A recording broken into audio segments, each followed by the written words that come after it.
will supply special license plates to CBA vehicles with short words which have special meaning to the target. For a CBA convoy where the target is at a location and time where traffic is normally very sparse, cause heavy traffic, forcing the target to notice. The ultimate vehicle intercept is the staged accident. This can be dangerous and is only assigned to very senior agents. However, it is possible to stage an accident so only the target knows it was staged. This is an excellent means of punishment where a target has committed a serious offense specifically against Secret Services by revealing their criminality to the public.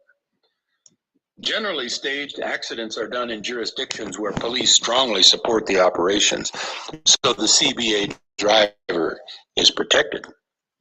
4, physical sabotage. Physical sabotage is an especially effective form of punishment when it is carefully limited to low-value items, below the value where police will take the report seriously. For example, burning a target's house down or even stealing an expensive appliance would bring official investigators into the picture, so that is not done. Sabotage producing extreme safety hazards is generally not suitable for operations because of the potential for bringing official investigators to an accident scene. So while damaging the brake system of a target's vehicle is not allowed for community-based agents, CBAs, draining some of the oil, transmission fluid, or radiator antifreeze is allowed, but not all of it. The goal is to make it look as if the target is negligent in maintaining fluid levels and generally not causing a catastrophic failure that non-targets might see as sabotage. It is very important to apply punishment by way of a large number of small value sabotage acts because that makes it look like the target is forgetful, exaggerating, or in some cases even delusional if they complain about many cases of small value damage. The target's associates will simply refuse to believe that anyone but the target is responsible. Sabotage is very important in that it lets the target know they are totally helpless to stop it and can't even complain about it effectively without appearing mentally ill. The organization is very fortunate in that some people hearing about sabotage from a target did the sabotage themselves to get attention. Sabotage is applied at the target's home, workplace, and on their vehicle. This requires the assistance of locksmiths and alarm technicians. Your local control center will supply this help and will bring specialists in from a distance in the case of rural areas. Here are examples of sabotage a community-based agent, CBA, may be assigned to carry out. Enter a vehicle or home and changing control and radio settings. Replacing window washer fluid with water, possibly destroying the system in winter. Scratching the paint on the target's vehicle, scratching furniture and valuables.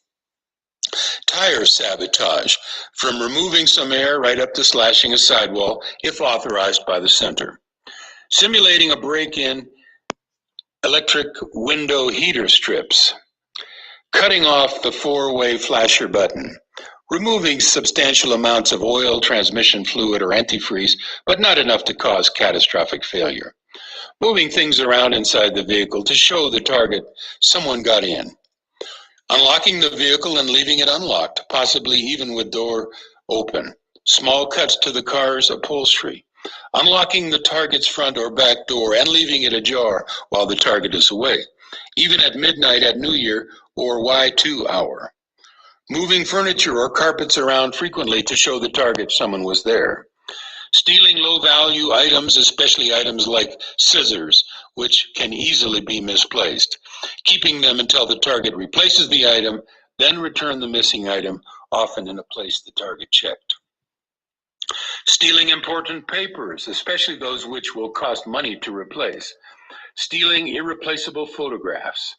While target is at work, remove mail from their box and toss it around, repeatedly making wall pictures crooked. Setting clocks to the wrong time. Repeatedly dumping consumable supplies, for example coffee, to make the target think they are no longer capable of managing their supplies well. Starting small rips in new clothing, which are widened on repeated visits. Ripping crotches out of the target's underwear, or stealing finest underwear, swimsuits, etc. Replacing clothing with similar items which are too small for the target, like for children, what target does not have. Ironing inside button flags over, making buttoning the shirt on top difficult. Carefully working the tip of a knife through seams in any air mattress or cushion the target may own, including replacements on a daily basis. Breaking zippers in clothes and bags, perhaps by pulling out a tooth or two. Shoving a knife through the soles of waterproof boots. At work, removing screws from the target's office chair, or at home, dinner table, leaving only one screw of 4 left to tilt the table with china. At work, damaging or destroying, if not extremely obvious, a target's work from a previous day. For example, the computer is broken again, possibly worse. At work, replacing current copies of computer files with an older copy, particularly serious if a target is a computer programmer. At work, where some employees are or can be recruited to be community-based agents, set up mistaken deliveries of heavy goods which block the target's office. At work, if the target is responsible for parts of the operation which can be sabotaged, do so repeatedly just as the target starts eating lunch or is about to leave for home. At work, where the target is responsible for materials that can't be locked up, sabotage, or with special permission from the control center, steal the material. Thefts have to be carefully considered and authorized by your local center. Unless you have authorization, do not steal. One particularly effective type of theft is to remove small value, but often used items from the target's premises. Once the target has been observed purchasing a replacement, the item is returned. This not only causes the target to spend money uselessly, it also imposes a feeling of total helplessness on the target. 5. Sabotaging the target's reputation. Sabotaging the target's reputation and all that goes with it, such as ability to earn a living, business and personal relationships, is a very special operations category. Newer community-based agents will not be assigned to, quote, unquote, engineer the method, but will assist in passing, quote, rumors, unquote, which are the main means of destroying a target's public image. Rumors consist mainly of lies. However, in order to secure cooperation of specific members of the community to participate in the punishment phase, additional information keyed to appeal to the patriotic or community service sense of such community members may be used as well.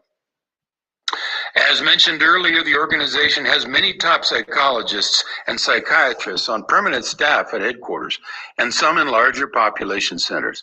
It is their responsibility to design the campaign to destroy the target's reputation. These people listed below can be approached and given information which will cause them to make the target's association with them uncomfortable or break off all contact with the target. Business contacts, supervisors, co-workers, casual social contacts, such as clubs a target may be a member of, or a group that frequents a bar where the target is a patron, friends, local fraternal organizations. They are motivated by the public service and are an excellent source of assistance in keeping the target under surveillance and participating in the punishment phase as well. Store staffs at places the target shops, the target's landlord, the target's neighbors, housing. Tradesmen who are likely to service the target. Did you just say that? Housing. So if you rent somewhere, like I do in the UK, at Courtway, they get involved. The housing employees. So ever since I moved in, the offer contract of September 2009, I'll get run over.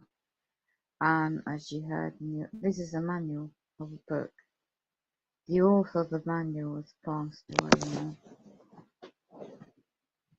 And I knew in 2018, by the end of that year, everything's been going on ever since I moved there. The housing employees have been involved. They've always been trying to get me out of the flat. But nobody would help me move to a place of my place when the old house got broken into. So this is on top of MK Ultra, the mind control program. So as I'm being tortured still by the perps all day today, the demonic way, I found this video, and as I had my other screen today at 4:30, wow, I thought I'd just observe them weather cameras at this time of night in England. And I thought that's good, I'll play this in the background. So, yeah, so everything about your life is, it's been like you can be on the target program, an NK Ultra monic program, since since you're born.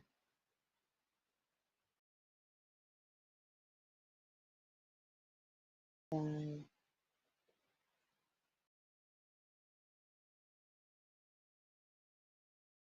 and they control your internet traffic as well.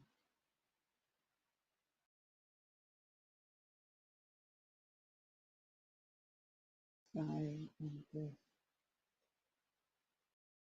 check myself.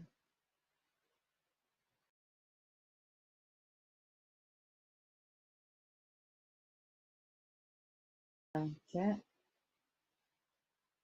Not one.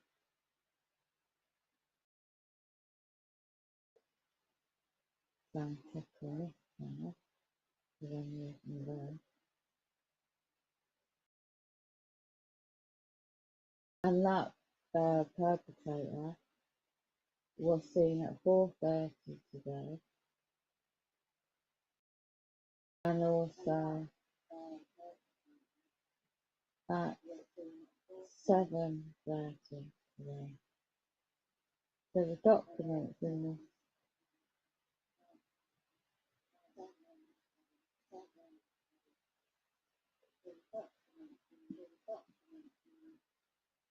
and we still,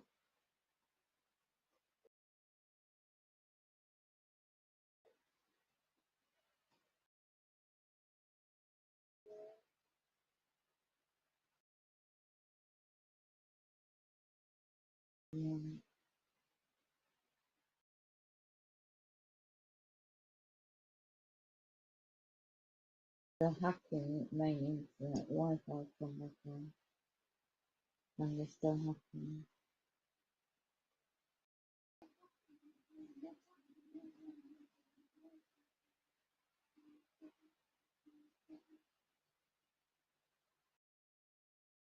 Right. Let me just see if I can actually find the actual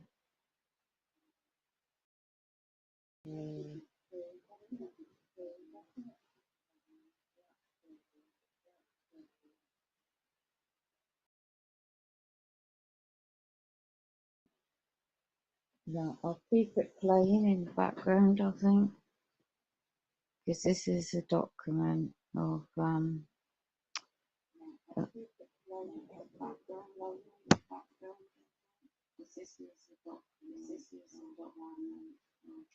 right, here we go. Eric Carstorm, Organised Scan Stalking Manual. Eric Carstorm. Just link with that.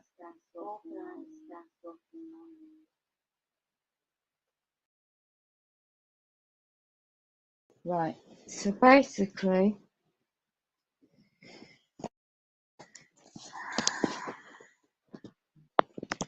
right, the agents must take care that each and every act of punishment is deniable. This means that should the target complain to the police or any other officials or friends or neighbours or family members, doctors, the nature of punishment must be seen the target's overactive imagination. Or better yet, an indication the target is mentally ill. You see, that's the ultimate. This is off the bio write-up. The system has worked for years.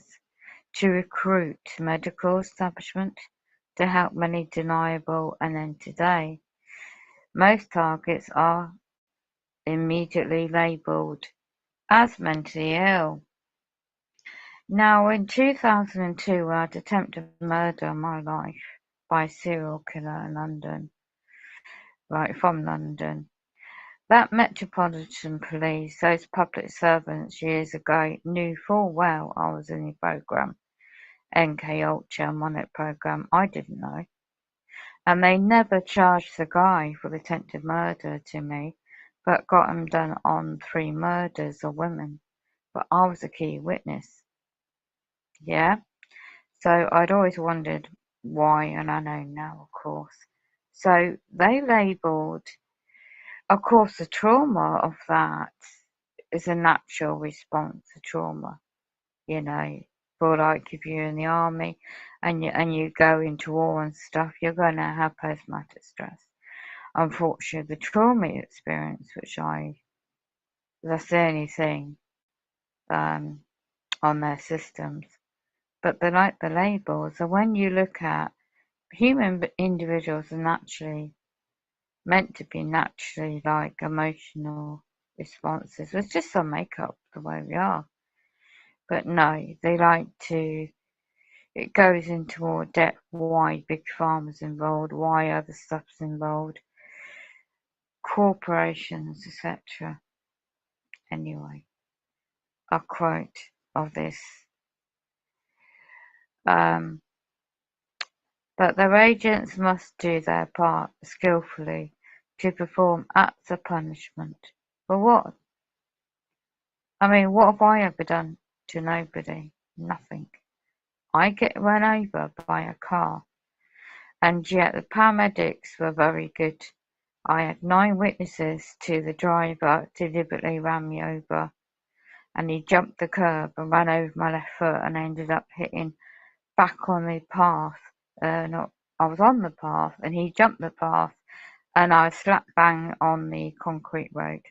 So I'm permanently injured. And yet he got away scot-free because the police covered it up. And there were CCTV cameras everywhere. So that caused my physical injuries. Yeah? So I started learning law in 2012. And because I educate myself in law in many subjects that area to date, these sick, demonic individuals working in these areas hate it. You're a target, you're being a target individual, but also you know your lawful rights. But the way the world is going now, we're in this massive spiritual battle.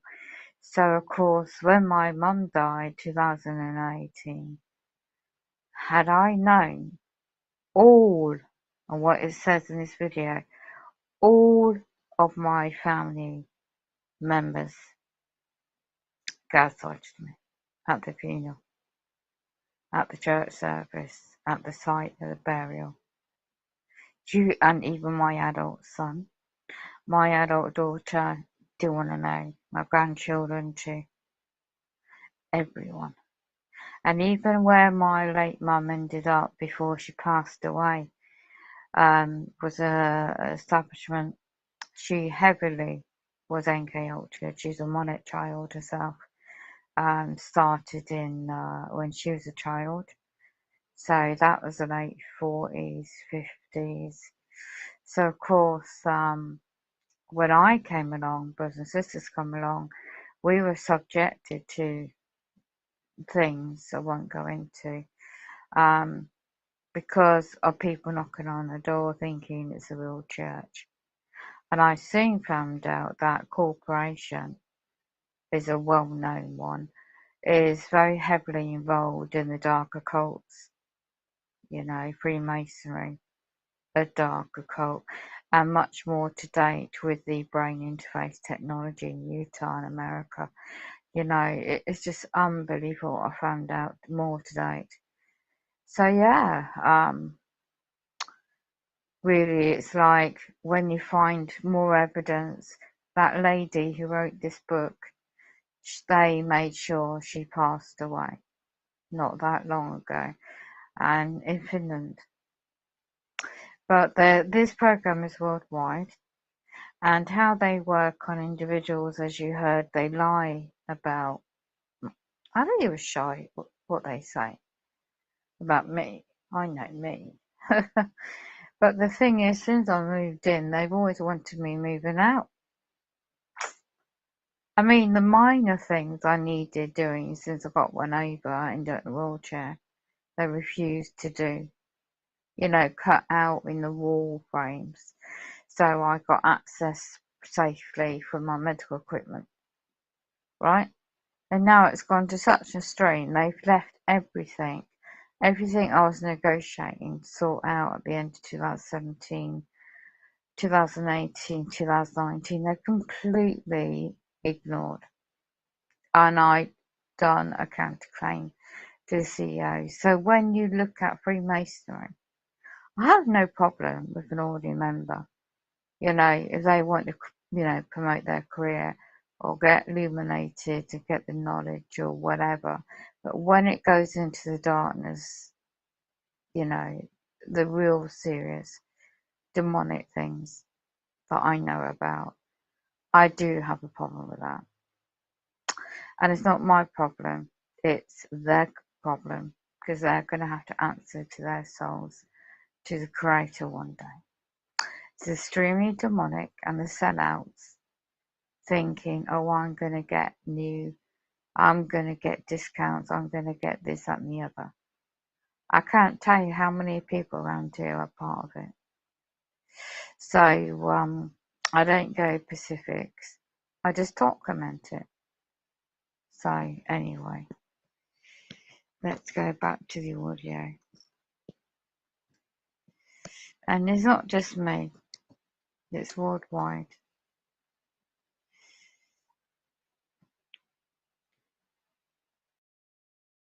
Its home, car, or business, bus drivers on the target's route, local children, city employees, including emergency medical technicians, ambulances, homeless shelter staff, and residents where applicable, family members. Surprisingly, many are ready to believe negative information, especially personnel at places the target applies for work.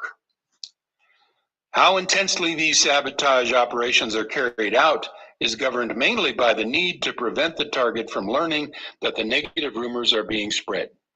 The goal is to keep negative information covertly flowing into the community in such a way that those receiving the information aren't likely to tell the target.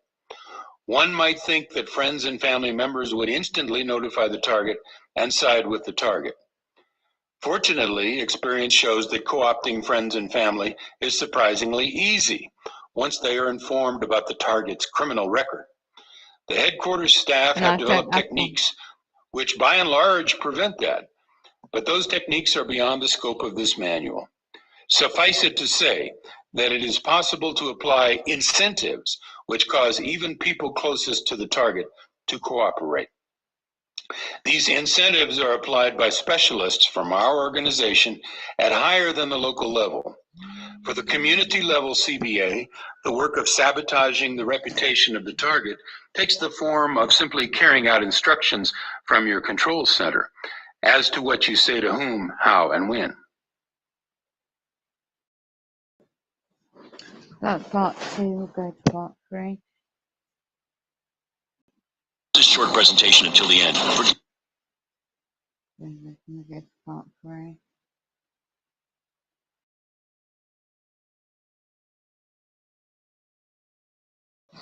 Here are some examples of vehicle intercept. So it's just one part 3.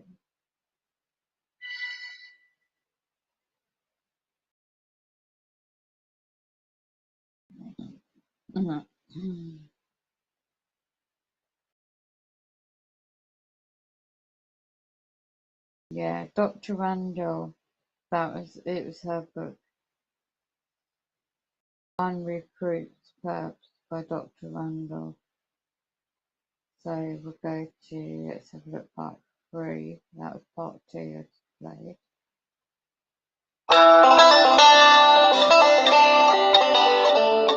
No, I think this is part 3. special shifts and under scheduling and control. I want to talk to you. Special shifts and under scheduling and control at a higher level than your local CC. This monitoring is assisted by blog scanning software, which will detect and instantly flag posts relating to activities.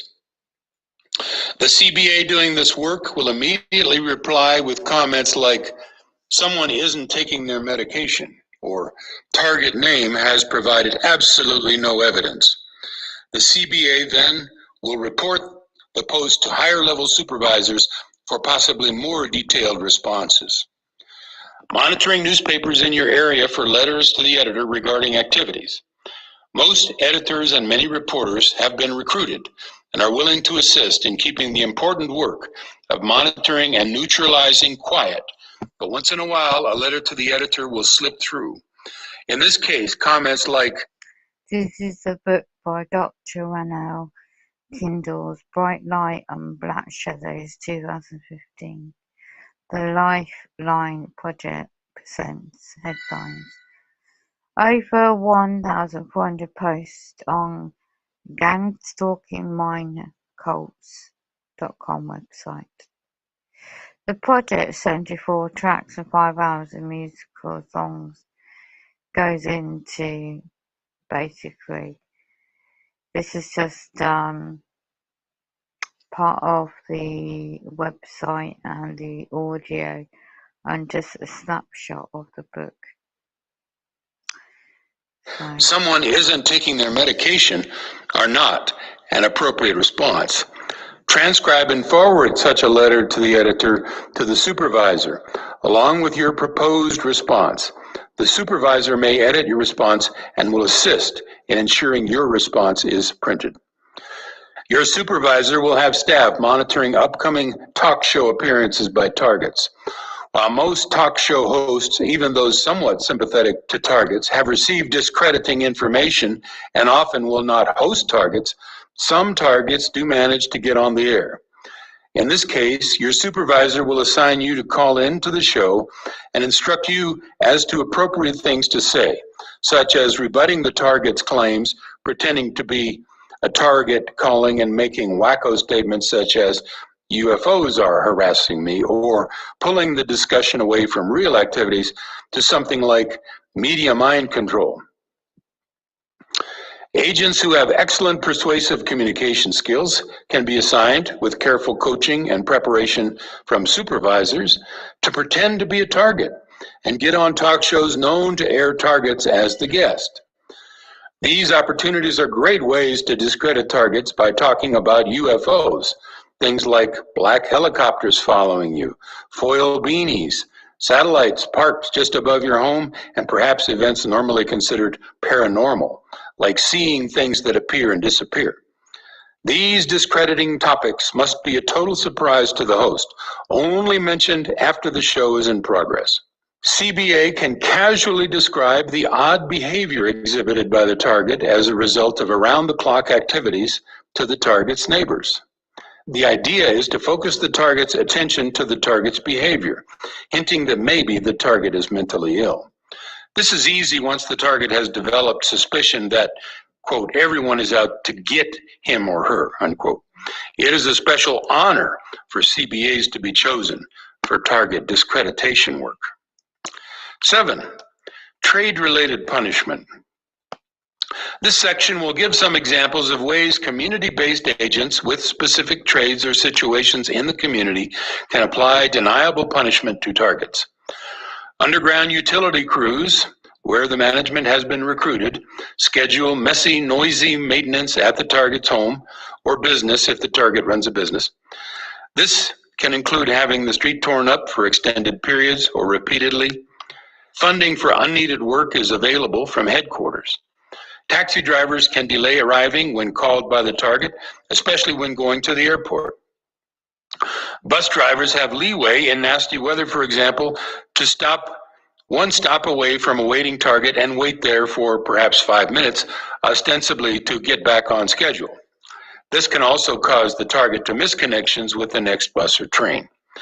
This is especially effective when the target, exposed to bad weather, can see the bus waiting up the street for no apparent reason or not stopping at all at your bus stop. Repair trade people can keep getting it wrong, necessitating many recalls, be late, be messy, overbill the target, and even damage things which were okay. This is especially effective in the automotive repair trade. Medical lab technicians can substitute blood samples or otherwise falsify results, making the target appear to have absolutely no reason for their complaints. Police can frequently pull the target over for frivolous reasons. Telephone and cable TV technicians can reroute legitimate calls to the target's number in large numbers, and this will cause the target to get very angry with these totally innocent callers. Store staff, where the target shops, frequently can be instructed to remove items the target is known to need when a target is known to be coming. Store management can stop ordering a target's favorite items. Restaurants and food delivery services can tell the target they are out of an item known to be a favorite of the target. The key to successful punishment by tradespeople is that while the target is very likely to know they are being punished, these punishment acts must appear to the general public as life's normal breaks. Number 8, target's home. Punishing the target at the target's home is essential for effectiveness of Secret Service operations. If the target were punished in the community but was allowed sanctuary in their home, the creation of a, quote, prison without walls, end quote, would not be complete. One of the very first things the Control Center, CC, will arrange is for homes or apartments adjacent to the target's home to be occupied by both community-based agents, CBAs, and members in the Electromagnetic Operations Manual. Because operations are carried out 24/7 in shifts, homes and apartments which are leased or owned by staff are not used as dwellings. The lease or deed will bear either an entirely false name or the name of a senior staff member whose actual home will be at a different location. Some adjacent homes or apartments are occupied by neighbors of the target who have offered to cooperate in punishment of the target. The initial contact of neighbors to determine their willingness to cooperate is done by senior staff, and incentives to cooperate are often tendered. Here are some commonly used punishment activities which are carried out both by CBAs and cooperating neighbors of the target. Activities are rotated among the choices, but at least one of them is applied daily. Noise. Noise must be of a type which the general public deems normal. Remember that the goal is to have the target aware they are being punished, but not be able to convince anyone else that that is the case. Observe local noise curfews, but plenty of punishment can occur outside noise curfew times. The target must not have easy cause to involve law enforcement. Examples: start leaf blower, times precisely when the target attempts to enjoy their yard, or when EC operators cue the CBA that the target is trying to nap. Loud music from neighboring home. This is an excellent action as it is common. Time it so every time the target opens a window, the music starts. The timing makes the point. It is intentional punishment. EC operator can apply music in adjacent apartments with exceptionally powerful bass directed at the target's unit. Frequent squealing of tires near the target's home. In apartments, frequent drilling into a scrap of wood or masonry held against the target's wall, floors, or ceiling as if working. Alternatively, hammering, especially effective when cued by EC operators that the target is attempting to nap. Tossing golf or tennis balls against the target's home when the target is known to be trying to fall asleep, ideal for cooperating neighborhood children. Frequent use of sirens near the target's home. Many emergency service employees have a strong sense of community service and willingness to cooperate in this, or by people posing as Jehovah's Witnesses. Knocking on the door for frivolous, nonsensical, wrong address reasons, especially effective when the target is in bed or having a meal. Trash. Leave trash in the target's yard. Frequently, but CC staff will assist in scheduling this so that the target can't quite have a case on which law enforcement will act. Terrifying the target's pets. This requires entry while the target is away from home for an extended period and must be scheduled by CC. Electronic core, EC operators can render a dog or cat passive for safe entry of the community-based agents by electromagnetic beam. Wounding or killing the target's pet. Rarely used, scheduled when the target has acted in a way so as to deserve special punishment, like divulging the name of a criminally acting secret agent. Killing domestic animals or wildlife and leaving them on the target's doorstep. Scheduled when the target has acted in a way so as to deserve special punishment. Where the target owns substantial land, noxious activities can be arranged and built for next to the property. In one case, a dump, an auto racetrack, and a prison were built adjacent to a target who owned a large farm in an area of natural beauty. While this is rare, it does illustrate commitment to delivering punishment to those deserving of it. Cooperating police departments can visibly watch the target's home, possibly being parked in front of the home when the target returns, repeatedly. End of Organized Gang Stalking Manual. The following concluding words are from Dr. Ronnie Kilda. Police officers who refuse to take complaint of harassment and sabotage of the target, who they label disturbed, really are not allowed to make diagnoses, as only medical doctors can do that, but may get a raised price for their unlawfulness afterward. Police follow orders, by example, Stay Behind, secret military-led organization created by the CIA after World War II in NATO countries. They give orders in secrecy to police, media, the legal system, and judges, etc., thus being above parliaments and governments as demonstrated, for example, in Norway, when in 1957, the chief of Stay Behind, Sven Olestad, gave the security code of Norway to MI6, British intelligence, in the UK, acting on his own. We have to trust our allies, he had said. Today, the security code of Norway is kept in Wales. Originally, Stay Behind was created with good intentions to fight communism. Today, it is out of control, and a new, much bigger Stay Behind 2 is active in Norway. The Stay Behind logo resembles the NATO logo. In Italy, Stay Behind was called Gladio 2 and dealt with terrorism secretly in Western Europe. It was responsible, for example, for the kidnapping and killing of Prime Minister Aldo Moro in 1978, while the blame was pinned on the Red Brigade. Today, enemies are communists and NATO is the opposition. On November 22, 1990, the European Union forbade Operation Gladio, but although Norway follows most EU decisions, this one is omitted. Italy and Belgium had terror actions by Stay Behind, and when the organizations ceased to exist, the terror operations also ceased to exist. In Norway, Stay Behind is called E14. What was its role in Norway's terror actions, if any? Some have tried to get control of Norwegian Stay Behind armies years ago. Who are the backmen giving orders to those officially in charge?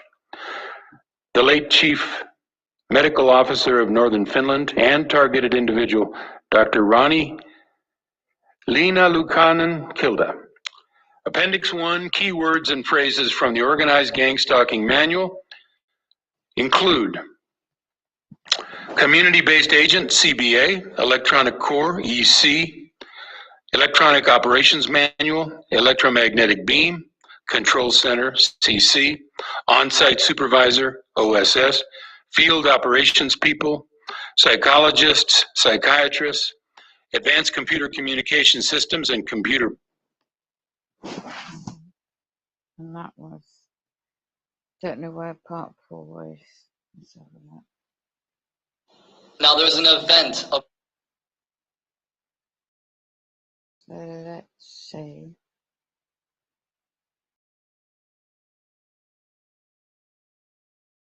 War into humanity. Wow.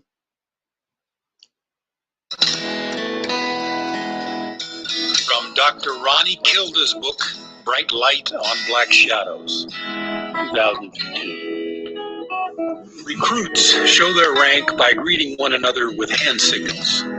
One finger placed on the temple indicates a soldier. 2 fingers, 3, 4, etc. show your status. They use military ranks, and the highest levels greet one another with Freemasonic hand signals. Female soldiers are much used. Recruitment is often very easy. Money buys most. This is this one. I'm going to see if I can search for that book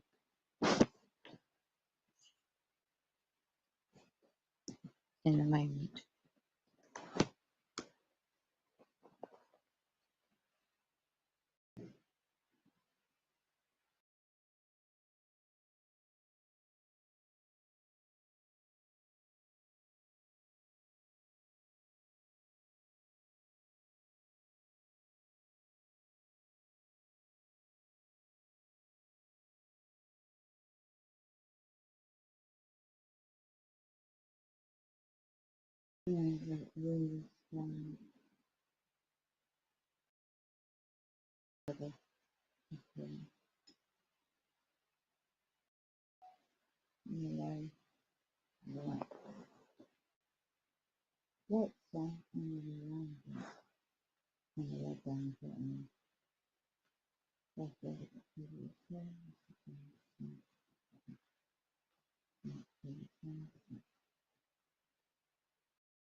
Right,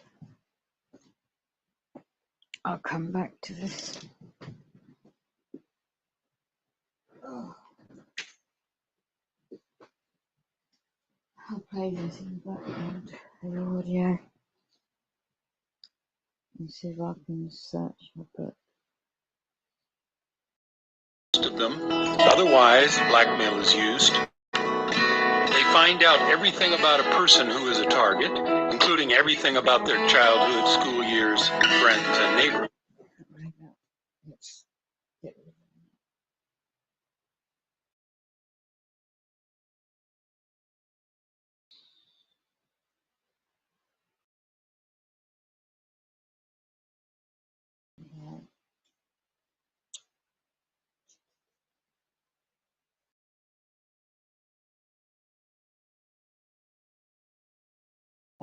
Doctor on that Kindle was launching 9 to 10 minutes ago. The Late Dr. Shadows, published posthumously in 2015. The elite have plans to get rid of Strong founders, so there's a book.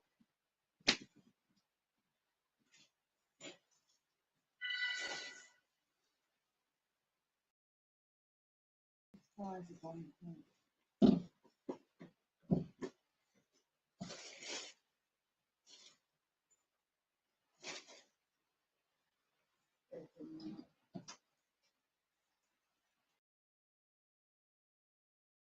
didn't get spelled that one.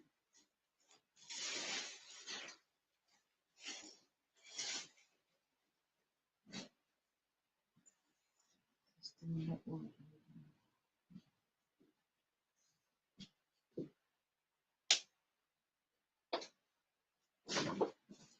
So for the first time.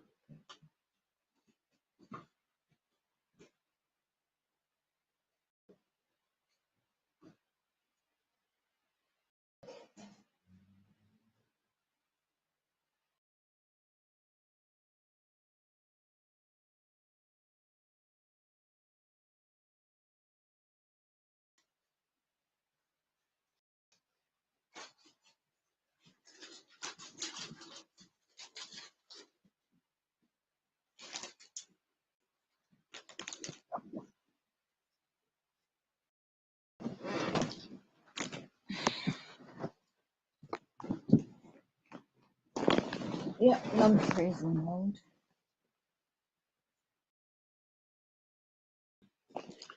Let's see if I can find a book.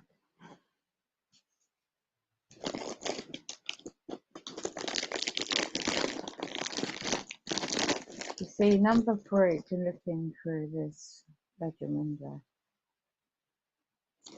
as my curtains drawn. Number 7, past your wall in the corridor. So let's have a look.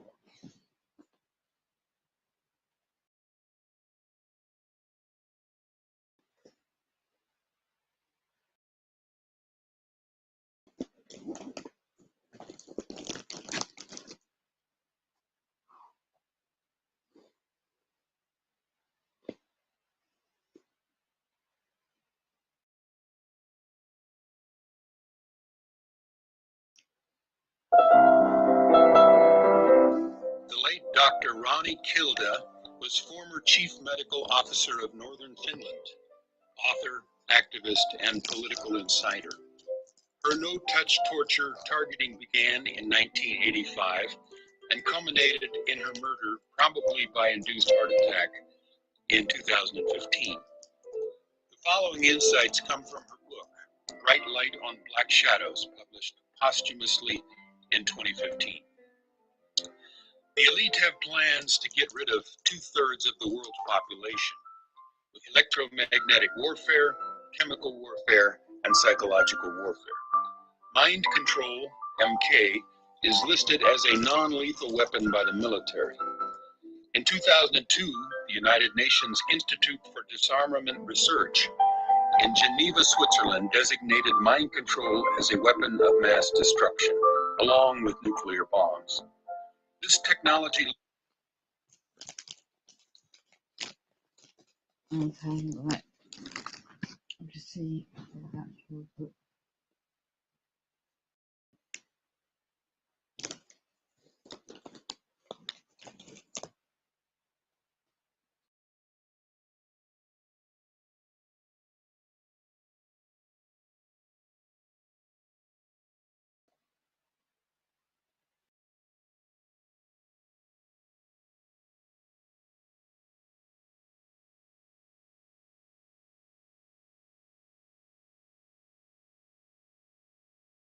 I've got to be.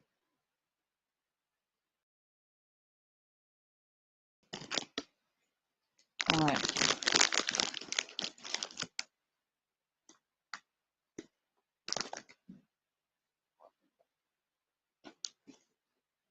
I'm written.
Okay. So her book contains information. In 2015, brain chips were total mind control by satellites and operated by ground. supercomputers, AI, and brain interface, that is, and then the depopulation agenda by that, allegedly. And she'd known a lot of things in 2015. I need to see if there's the book. The total control. Every man, woman and child on this planet by the brain chip. That's why they're testing all this, all military industrial complex worldwide involved, all medical institutions worldwide involved, and anybody out there realise it's not just one thing, this is the ultimate of humanity. George Guidestone, it all links in together. This is why it's a massive spiritual war of the souls of everyone on this physical earth. This earth isn't of a Christian earth, really. It's demonic. It's of the demons, demonic. If you go back in the biblical era, you'll find the links. You'll link up the dots from centuries to date and see where the technology here we are. 2021 plus by the 2050 Sabotage, psychobotics, transhumanism, the ultimate. The technology is extremely advanced. Max Spires nickname, a couple of his last interviews before he was killed off, allegedly, 2016, went into details. He was able to reach his higher dimensions, super soldier subject, and went into details of what he could remember and the advanced technologies. I don't myself believe a lot of this alien theory because of military advanced technologies are so sophisticated to give the implication that someone's been adopted out of their bed by an alien. Could or could not be happened, but I do not believe with the advance of technology. Yes, there are monarchy, the fallen angels in history could possibly have left behind the technology and go back to. You really need to dig deep into the history of this planet, really, and mankind, and the weather phenomena, the ice age, all these movies, all these scripts over the years has been hinting to the public what's going on with this earth and humanity. So the frequencies really is really on top to harm the organs of the body, to literally use the brain as a test subject for this advanced technology brain chip. I mean, look at the movies called Matrix, all those, and it's telling you there and there, you think it's a great movie to watch and many others like it, but then you've got others. So the hive mind, what's that about? Well, you're linking up the every chip up to the cloud, well, a bit more advanced than that. So all digital, everything digital will be controlled by a chip. So there is a darker side to all this, but anyway, I'm just looking for this lady of the book. I know I found it at one point in time, so let's have another look.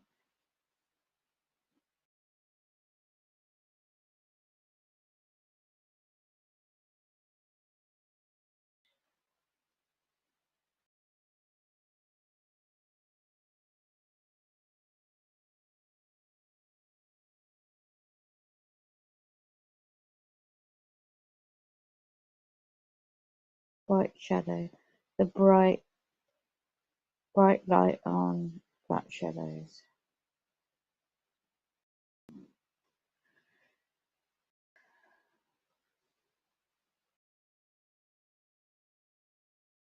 I'm just going to do a search.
Find the book 2015, 445 pages.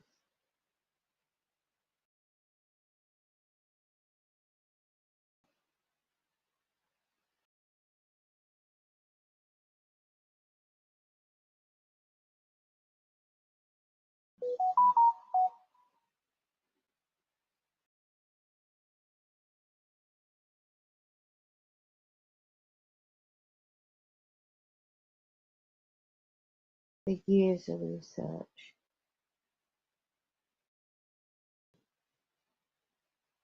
The world is secretly run by unknown forces terrorizing the population, and if it was a puppet, by mass media manipulation, but also by mind control, using secret military weapons.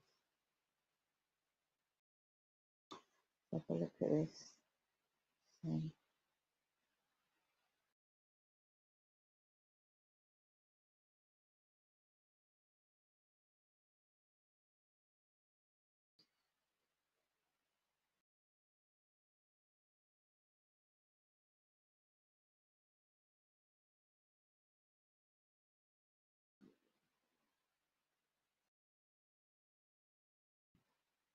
Let's see if it does load.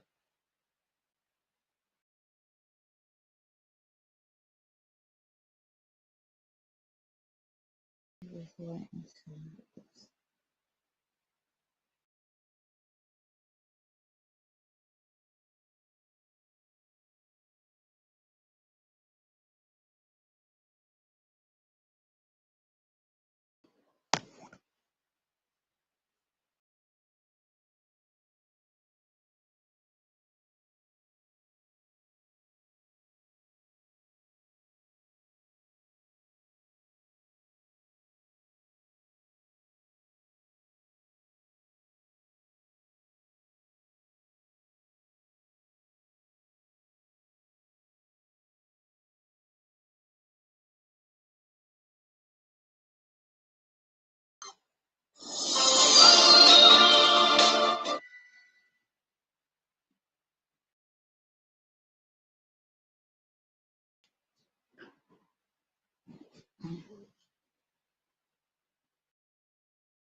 seen this download, I'm not sure.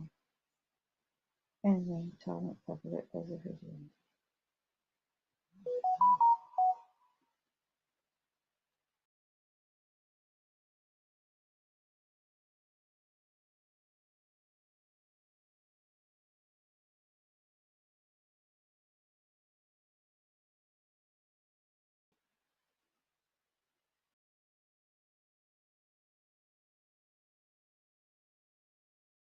Surveillance. Where's the button?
Okay, there's an interview. I'm not sure what language.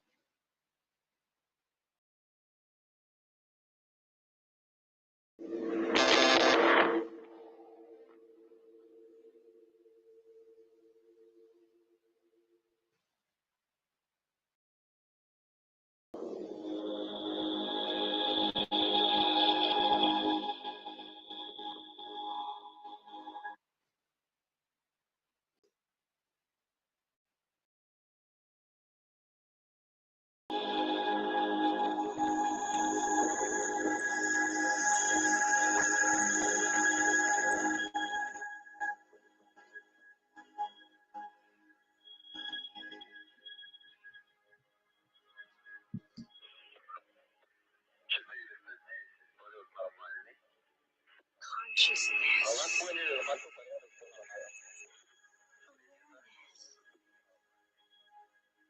enlightenment, domination, love, information, spirituality, awakening. Truth.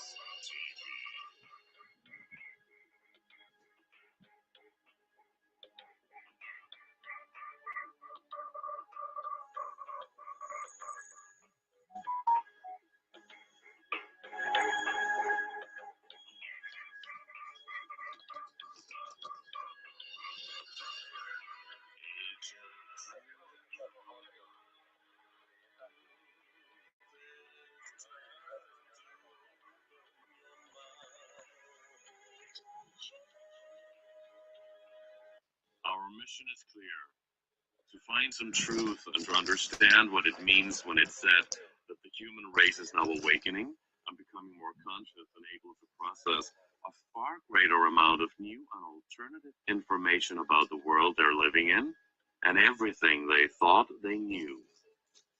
It's November 10th, 2012, and we are in Norway, Scandinavia, to meet a very special, but also quite a controversial lady.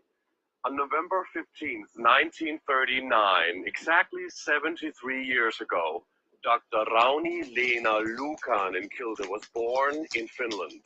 She became a highly acclaimed physician and studied medicine at the universities of Oulu and Turku in Finland, and became the chief medical officer for Lapland. Dr. Rauni's life took a dramatic turn as a series of discoveries and events changed her private life as well as her professional life as a doctor. She became a widely published author of several books focusing on the paranormal, otherworldly activities, UFO and alien technology, truths about the medical and pharmaceutical industry, political conspiracies, secret societies, and mind control. Her books has been translated into many different languages, and she continues to give lectures and speeches all over the world. We are here in Norway to find out more about Dr. Rauni Lena Lukarin Kilde's extraordinary work and to see if the truth really is out there.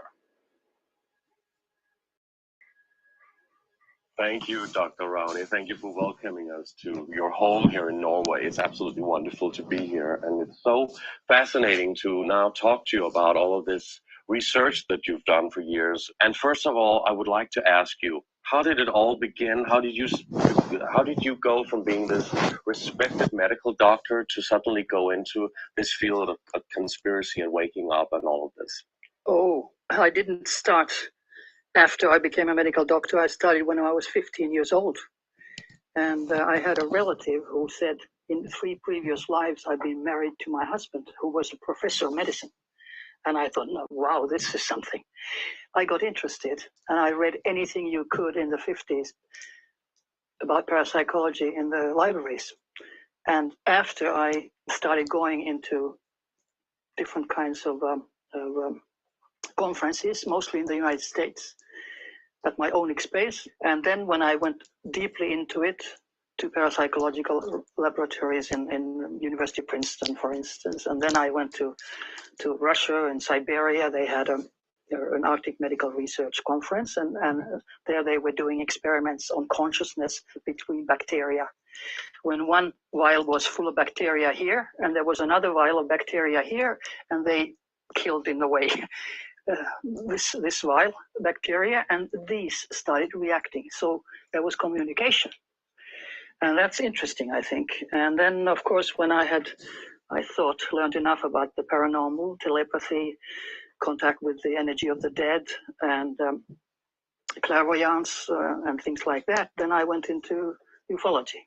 It was like next step. And after ufology, when I learned enough, talked to cosmonauts, talked to astronauts, read all the possible military reports through Freedom of Information Act, then I went into mind control. Yeah. So, it goes like this. And what comes after mind control, I don't know, but I'm sure it's just as exciting. Wow. In your first book, it was in 1982. It was called There Is No Death. You talk about the human spirit having infinite life and infinite consciousness. And you talk about the fact that people should remove themselves from the fear of death, no dying. But what exactly do you mean by there is no death? Well, number one, we have to ask, what is it to be a human being on this planet? Now, we always concentrate on the body, male, female, cat, dog, elephant, whatever, dolphin. Now, actually, medically, about 70% of our body is water. 70%. 87% of our brain is water. Think of it. I mean, people don't think of this, and doctors don't even remember it generally. So what holds us together? That's energy. And according to Einstein, energy never vanishes. It only changes form, goes to another frequency. Yeah. So we are actually antennas. We are energy beings. And then in religious terms, people say that, well, we have a soul. Now, if I ask anybody, a priest or a minister or a medical doctor, where is this soul? What color? What form? In what part of the body do we have it? Or is it outside or what? They usually, 90%, don't know. But the old-fashioned concept that brain thinks is already old-fashioned. Brain doesn't think, but all brain cells vibrate. But what people don't know, that every cell in your body vibrates, every one. And that vibration forms you into a light body. And that can be measured. So you are a light being. And of course, since it is vibrating so fast that you cannot see it with eyes, because we're very limited with our senses. So people don't know about it, but you can feel it. You can feel the energy. I can feel your energy. You're coming all the way here because you send your energy. And when you're happy and fine, it's way out. And then if you're drunk or smoke or drug addict, sick or whatever, it crimps down and it's very very, very thin. So, but if there's no death, what is our physical existence then? Our body, and why can't people remember that they have that they are this infinite consciousness? Well, think of Hitler. If he could remember, if he would, in energy form coming back, he couldn't live. He couldn't live in this physical body. The physical body is just like a shell to us. Of course, we need that to project our thoughts, to have communication with each other, with animals just as well. I just heard in Finland, in Lapland, a minister had said in confirmation that animals don't have a soul. And I blew up and I decided I'm going to write a letter to the Archbishop and complain.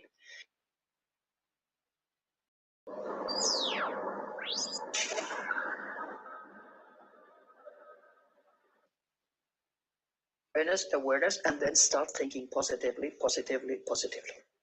that the world will change.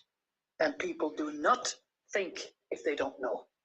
And it's absolutely not to be fearful, because that's what the elite wants. That's how they manipulate mankind, because of fear. So no fear?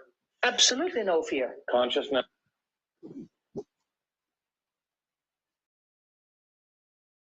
Is that right?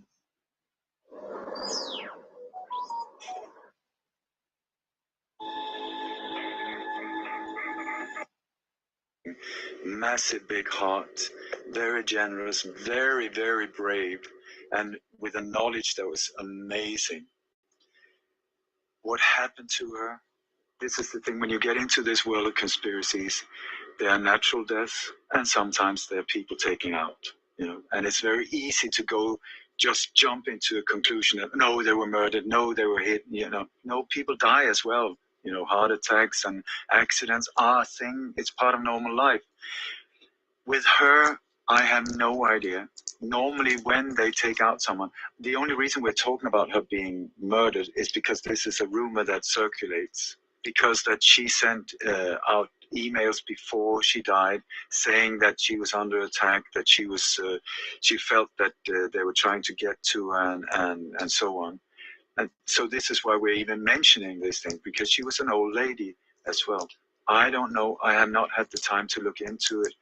I don't know. I don't want to jump into any conclusion. What I do know is that when people are taken out, it's very often in a situation where they're just about to publish something major, something that would be a threat to the people in power. Would it come out? As far as I know, she was not in a position or in a situation right now doing that. She had an English-speaking book coming out that she had just finished, actually, that she wanted to publish or maybe self-publish because it was very controversial. But her death, did it stop the publication, or it has not been published? It has not been published, but maybe her death can even boost the whole thing again. So had it stopped the publication, that would have been a possible motive, even though it depends on what's in the book. I have no idea. So I don't want to jump into any conclusion. I just want to honor her memory and say, my God, Rowney, what a woman you were. What the gifts you given to the rest of us. I just want to salute her bravery and the way she spread this information, because she did it in a beautiful way, a loving way. I get goosebumps when I think of her. So that's my opinion, my take of it. Great. Thank you. I was the principal. She takes a picture.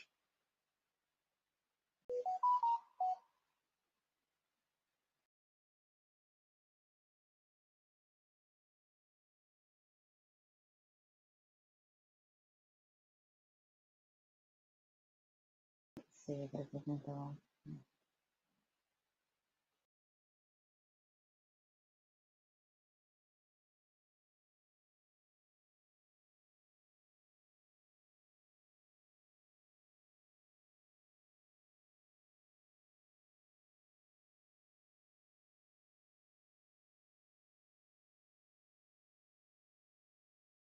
Yeah, so the article's written topic command control, and also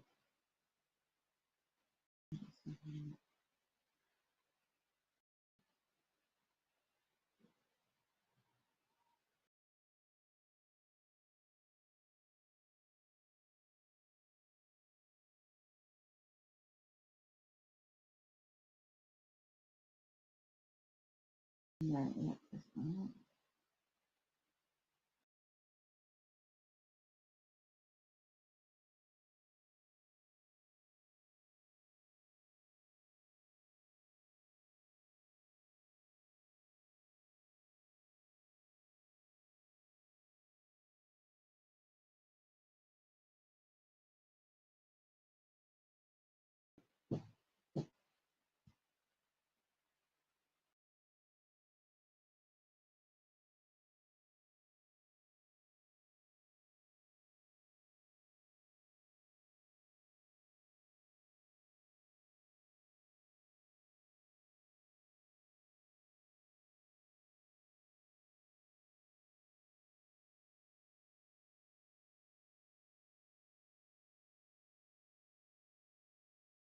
Okay. I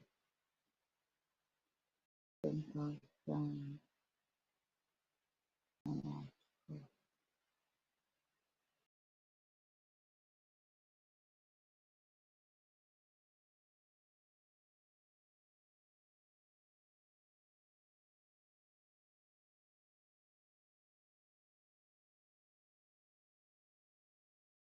Let's have a look.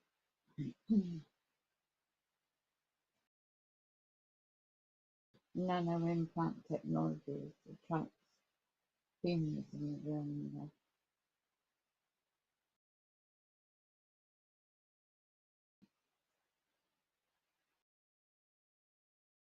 I'm not sure it involves one. Nano implant technologies, Hi, Tanya. robotization of humans, neurological weapons torture, gang stalking, and this entire allied subject matter. They are Magnus Olsson,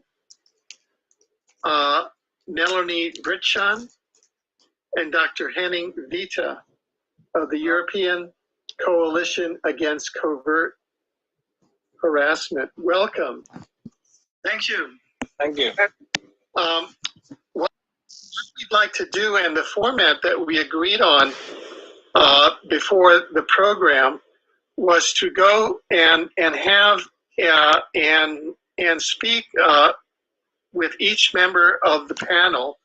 Will be speaking on their particular focus, starting with Magnus Olsson, then Dr. Henning Vita, and finally Melanie Britschan. And then at the end of this, the panel will reconvene for a general.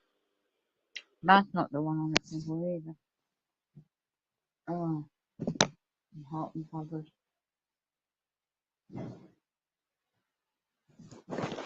I'm talking more effing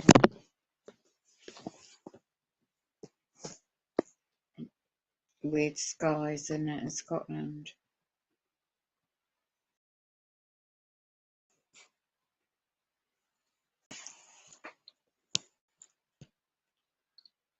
Sun's already gone down.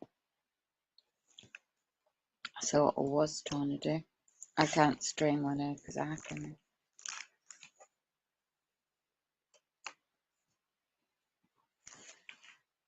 it. It is so cold here today. I'll turn the sound down so the echoing. Is it? Video. Yeah, they're just hacking into everything.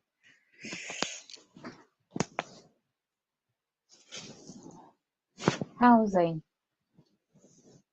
I was just playing someone's audio earlier. How I thought they would flag the video and so the stream. So it's definitely flat 10 above me as well. Flat 3, flat 37. Housing's involved. 10 o'clock AM. Bang, bang, bang, my effing door. Apparently it was Royal Mail, which they had my post all the time, locally anyway. And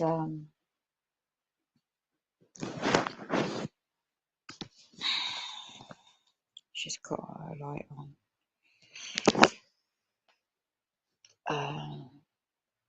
I'll send you an email. Did you get any sleep yourself? 7 a.m. in the morning. That Wednesday morning, isn't it?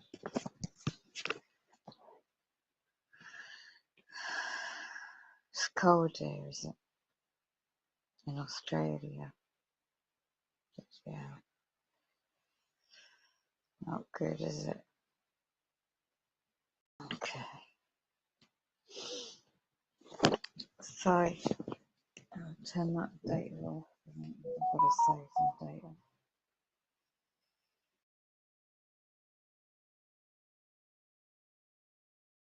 Let's just trying to do some research of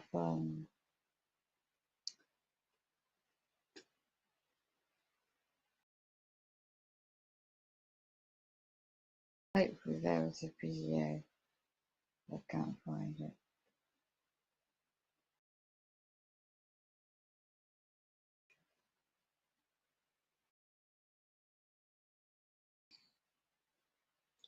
I'm not going to buy a book. I just want to know that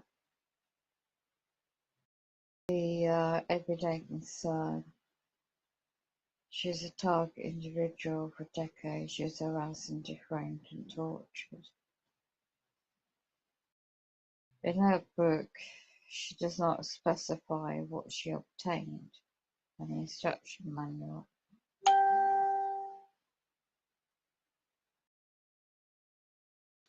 That's what I was trying to share. I don't know if I can download it. Instruction manual, a target program, how it works. Gang stalking, occult mind control. I don't know if this website works. Yes, it does. So, stopthecrime.net, mind control.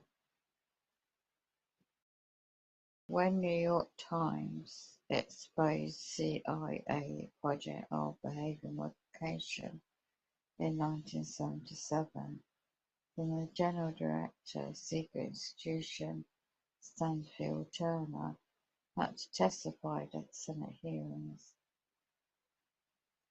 On August 3, 1977, he was given an account of the CIA established network including 80 medical universities, hospitals, prisons. They were about 85 high-ranking US scientists, researchers, and doctors.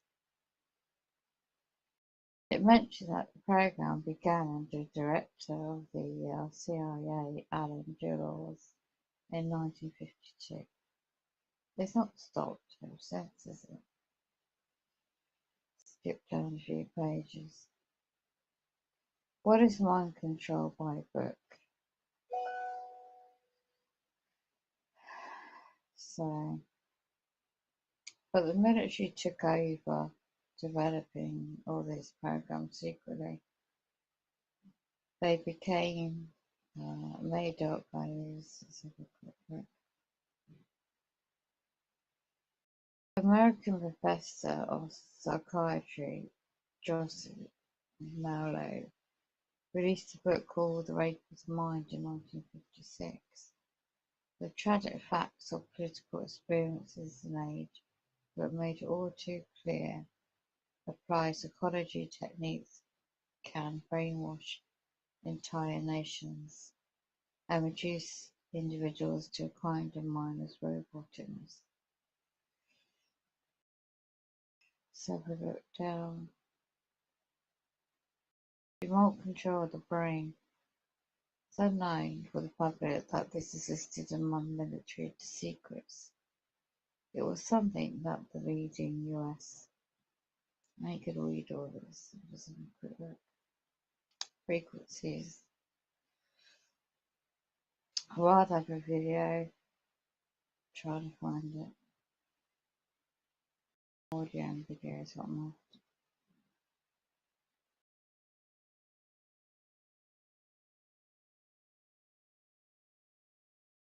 Secret religion is Satanism, Masonry. Right. Human Brain Project lecture. The brain implant speaks out. Mind control monarch. I think it's about American domestic terrorists. Why not? I have to fresh up in a minute. I'm pretty hot and muggy.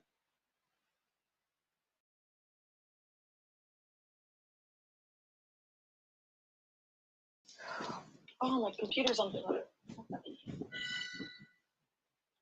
Sorry. You're all right. Here we go. Yeah. One of those days, you know. I do.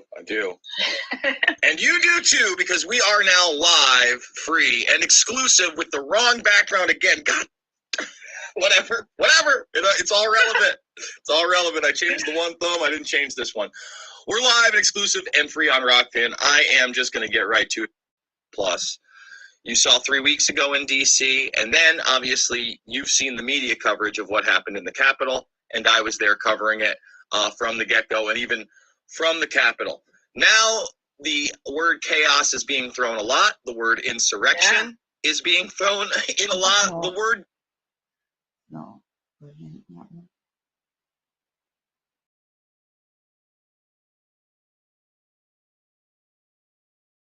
No, that's not a great one either.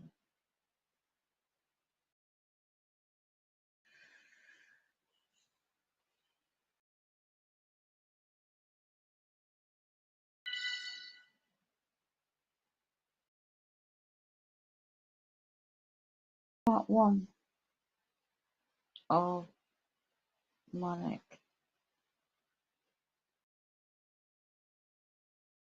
Let's hope it's not an old video.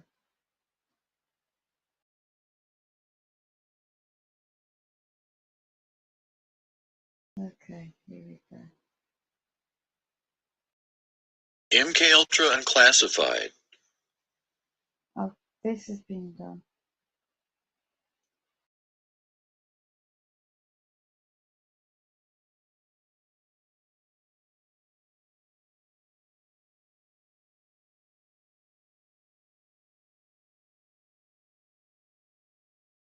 Right, there's Obama's brain implants. Interesting.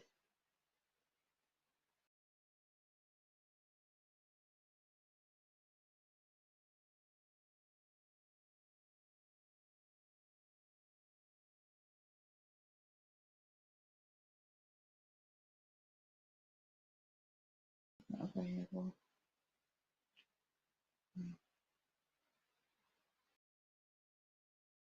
The world has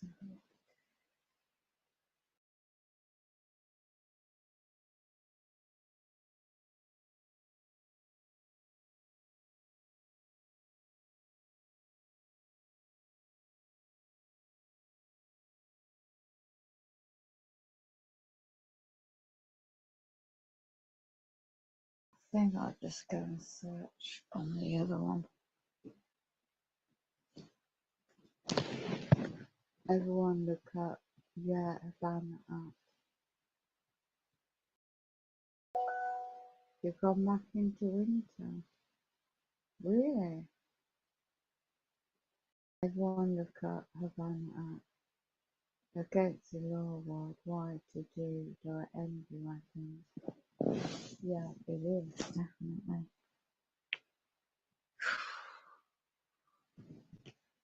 I'm just going to do a search on this. Okay, I don't know how to save the date on that.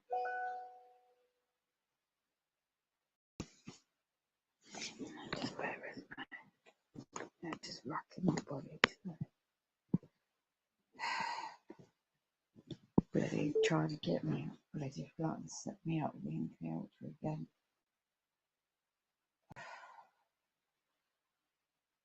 It's still,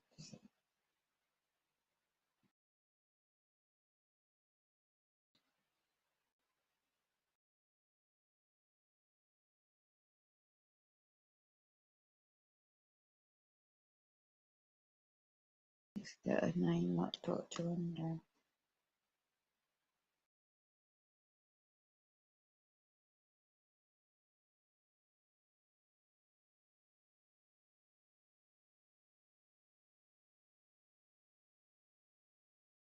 Found it.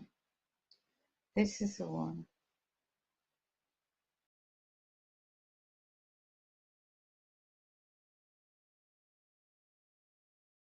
Wow, these are old reviews.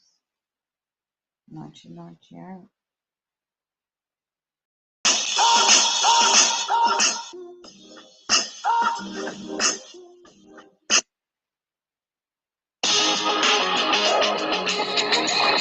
Tarkastimessa 300 humanoidia.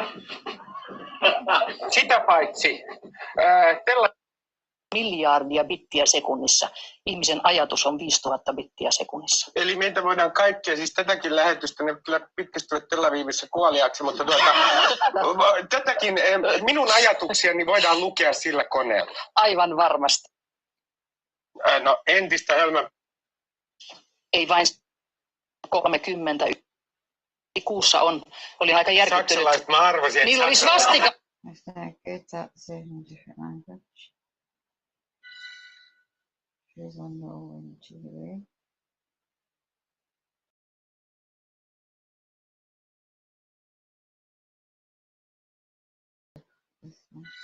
Seuraavana on vuorossa hyvin tunnettu kansainvälinen luennoitsija, lääkäri, kirjailija. Noin 13,8 miljardia vuotta. Näin me luulemme meidän tiedemystieemme tänä päivänä. Tervetuloa, Roni. Niin, eikö sinua Roniksi kutsuta? Kyllä. Luukaseksi, en osaakaan, kun se vääntyy aina Luukkaseksi, niin puhutaan Ronista. Ja Roni, lämpimät onnittelut. Sinut on kutsuttu juuri New Yorkin tiedeakatemian jäseneksi. Right, she was a member of the New York Academy of Sciences. So what did she find out now?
Just checking the video.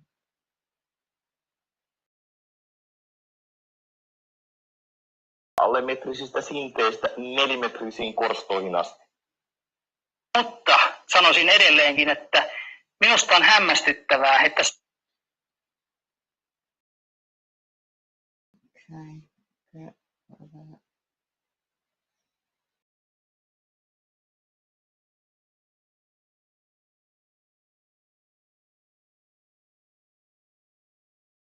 I think the one I found a while ago was this one.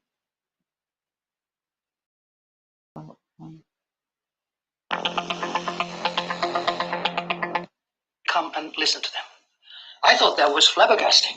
If you think of Scandinavia, you know, it's ridiculed and the highest officers would never say a word about UFOs officially. And this is what was done. And now, in April, I was in the States, and the same thing happened. I mean, it was the highest military. There were colonels, Colonel John Alexander. I wrote even a 6-page article in the Finnish magazine Ultra, which is our esoteric magazine about UFOs, over 30 years old. And the title was, "It's not about the lights in the sky, but the..." It's not related, but she was ex-chief medical officer of Finland. Okay. See if I can find another related video in English.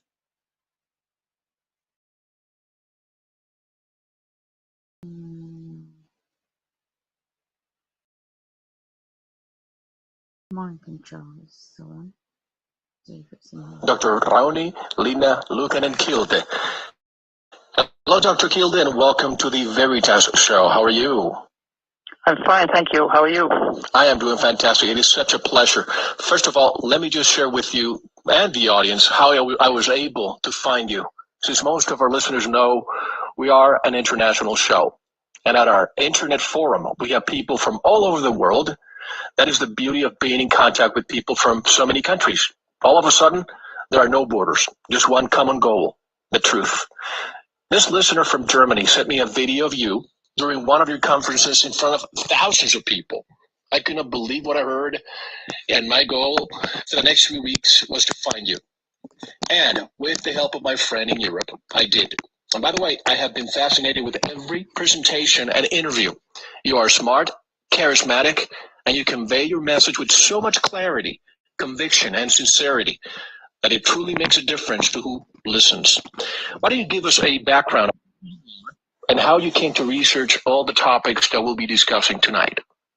Well, my background is that of a medical doctor. I'm a retired chief medical officer of Lapland, which is the northern part of Finland. I've also been director at the National Board of Health and replaced our Surgeon General very shortly when he was traveling. I've been member of the New York Academy of Sciences, and currently I'm a bestseller author and lecturer in 6 languages in Europe. First of all, that book, I want to be talking about your book, There Is No Death. That book is a bestseller. Is it in English also? I have nothing in English. I have all the books in Scandinavian, 5 Scandinavian languages, and There Is No Death is also in Spanish. But I have nothing in English because I don't know anybody in England or in the US in the publishing companies. I'm lucky that I'll be able to read your book in Spanish because that's my native language. But I just can't understand why such great material is not available in the United States. So if I can help connecting you to a publisher, would you be interested? Because your material needs to be out. Excellent. Absolutely, because that's how the books came out in Scandinavia. Somebody always called me. I didn't do anything. I was just giving, lectures and interviews to usual papers. And somebody called and said, could we have it? I said, of course. So if somebody calls from the States, I'll say, yes, of course. And there's a great story that I'm going to be discussing with you regarding your book, There's No Death, on how you came to write that book. And we'll touch that in a few minutes. But first, just so that our audience knows where we're coming from, I would like to start our interview, Dr. Kilde, by asking you this important question. What is the biggest secret in the world? The biggest secret in the world is a human being on this planet. We don't know each other, we don't know ourselves, and even medical doctors forget that 87% of our brain is water and about 70% of our body is water. So what it is that holds it together? Of course, it's energy. And according to Einstein, energy just changes form. It never disappears. Who we are and why we are here on this planet, that is the biggest secret for each of us. Now, of course, the title of our show is Mind Control. Can you define mind control? Well, yes. I didn't even know that the title was Mind Control, but I would say that the purpose of mind control is to disrupt memory, discredit people through aberrant behavior, alter sex patterns, eliminate information, create emotional balance sometimes too. It can be positive too, but it usually is only used negatively. And the goal for mind control is to program an individual to carry out a mission of espionage or assassination against his own will and against self-preservation. So it's a pretty big issue. And unfortunately, as far as I know, it's only used negatively. European Parliament even warned of dangers already in 1999 in January in a resolution on environment, security and foreign policy, stating all the possible abuses for mind control. And it was calling for an international convention introducing a global ban on all developments and deployments of weapons which might enable any form of manipulation of human beings. Mm. And the whole thing about mind control is the manipulation of human beings. And that can be done in many, many various ways, chemically also, but mostly now with electromagnetic fields, and also, of course, psychologically. And the results of victims of mind control are devastating, and they have been publicized in many, many countries, especially in internet.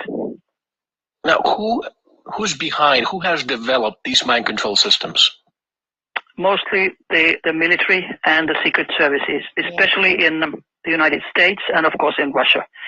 Already in the 50s, after Korean War, the American soldiers who had been captured and came back home behaved strangely, and they were found out to have been brainwashed. And so, of course, then CIA and U.S. military tried to find out what had happened, and they found out the Russian LIDA machine, LIDA machine, which was used in programming for mind control, sending different kind of frequencies and messages straight to the brains of the victims. And today, the technology is so flabbergasting that they can read your mind, they can read your thoughts, they can read your unconscious, they can even read your intentions, your subconscious, before you yourself know it. And of course, these are thought signals that supercomputers like from NSA, National Security Agency, they turn them into words and sentences with extreme speed, something like 280 trillion floating points in a second. 280 trillion in a second was the last figure I read, but of course, if that is given out for general public, so then of course what they have as speed in secrecy is something much faster.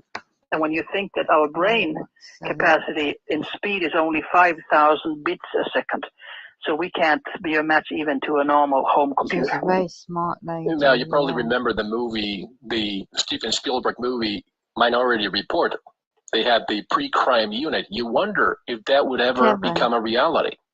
I haven't seen the movie, but I would say that it is a reality. In English now. The movie, just to give you a little background, they had a special police department that arrested people before crimes were committed because in their minds they were going to commit the crimes. Generation, you're working on some electronics. That's exactly what mind control is about. They can read your thoughts and your mind before you yourself realize it. And Hollywood is always, unfortunately, in a way, used as science fiction movies. They have a lot of movies which tells the truth, and then people can just brush it off and say, well, that was just a movie. Exactly. One of the big ones I would say that everybody should see is Control Factor. It's about mind control, how it's done, and how somebody who is closest to you always is the person. Another one is, of course, in the 50s was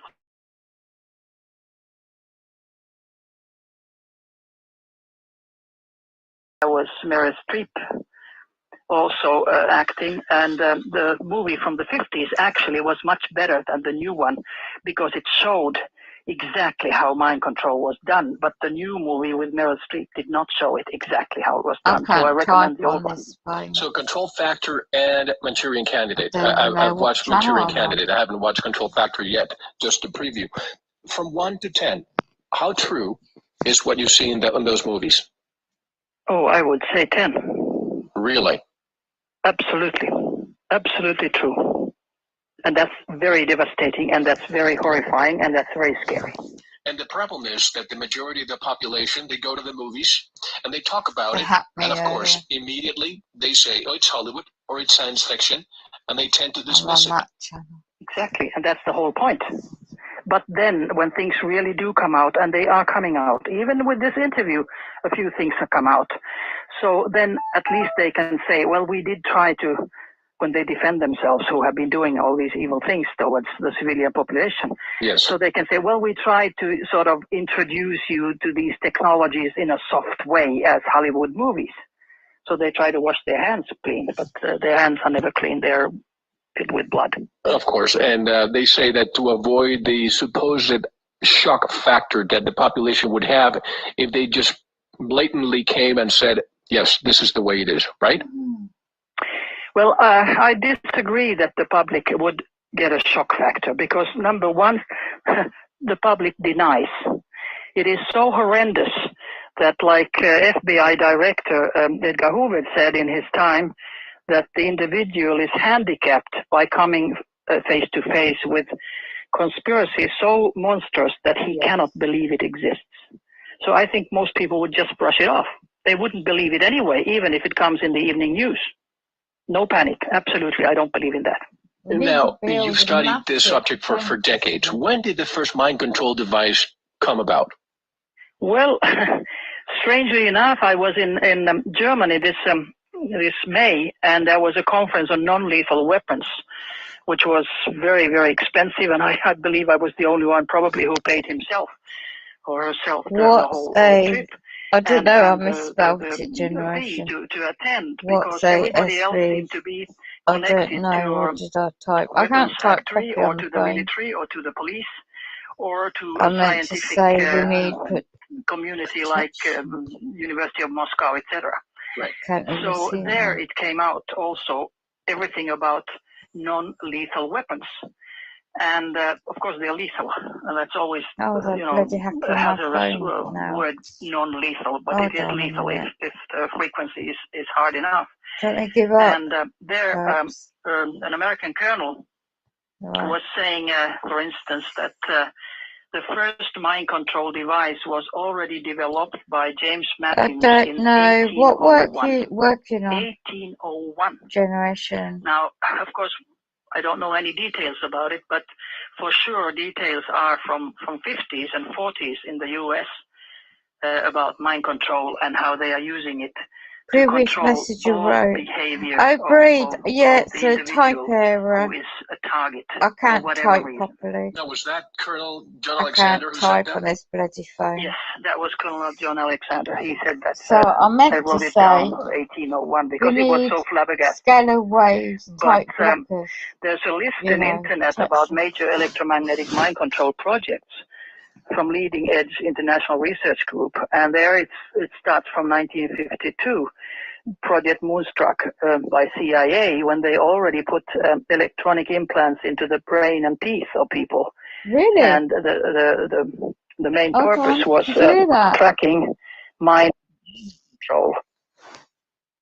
Did you see that bit she said? They've been putting implants in teeth. What else was it? Since the 1950s, before I was born. Really? Let's play back. Conditioning, programming, covert operations. And it was done by electronic stimulation of the brain, so-called ESB. And then it went on and on. There are many, many projects from Mac Ultra CIA project to Project Orion and Delta, etc. So it's old technology, and now it's coming to the public a little bit as new technology. And thus they are saying that the technology that comes out from the military and military medical even research, I would say, is about half a century old. Yeah. And it's always presented as new. There's a professor, Warwick, in Great Britain, who's been lecturing in Finland, for instance, and he claims to be the first doctor who has and a professor who has put an electronic implant, a microchip in his brain so he could discuss things telepathically with his wife. He also claims that he was the first one to put it into his his hand so that he could just, with the chip, open the garage doors, etc. Now that's just nicely said BS, because he can't be the first one to put in the chip into his brain, because it was already done in 52. Right. But there are professors, there are scientists who deliberately or not knowing give total disinformation. And again, if they are not knowingly, so then they don't know about the military research, which is always about 50 years. 50 years, minimum 30, but 50 years before the academic research. And that's why the academic people don't know anything about the whole thing. I can see how now we have the technology, electromagnetic technology to affect people's minds and so on. But what Colonel John Alexander said about 1901, what type of technology, if we can call it technology, was it being used back then? I don't know. He didn't say, but this 1801, which flabbergasted. Oh, 18. Is it 1801 or 1801? 1801, he said that. I wrote it down. I didn't hear it, falsely or something. Did you hear that? The year 1801, the technology. Tanya says, they're attacking her badge and she was in hospital one night. Alpha, sorry to hear that. Oh gosh. So their technology has been 1800s. But I don't know the details. But the details are more publicized from the 50s, of course. Sure. When they could already read your thought signals, and in the 40s also. They had already, that was in the States, that already in the 40s, 1940s, Americans had created a machine which acted like a human brain. And now it's coming out like now we can maybe, simulate the functions of the human brain. Again, half a century old history, which is presented as new. Right. And I have come to the conclusion after listening to retired military personnel that the technology that we are aware of is always, as you said, 50 years behind, about half a century old, than what they're truly using. Why do you believe that they keep it? And I think obviously it's for national defense purposes. Is that correct? Yes, that's what they claim, but I think that's just a false claim, because why should they not at least give the technology to the top scientists also in the academic field? The more people would, contribute when they would know. And when they say, oh, we're afraid of, maybe hysteria or panic or whatever, now that's just an excuse.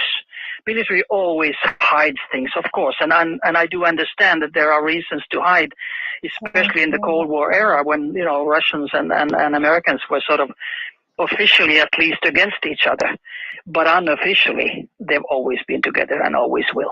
I mean, we are being fooled as general public that CIA or KGB would be against each other. They work together. All secret services work together and help each other. And they are not, in my mind, loyal to their own country, but they're loyal to the other secret services. And that is flabbergasting, of course.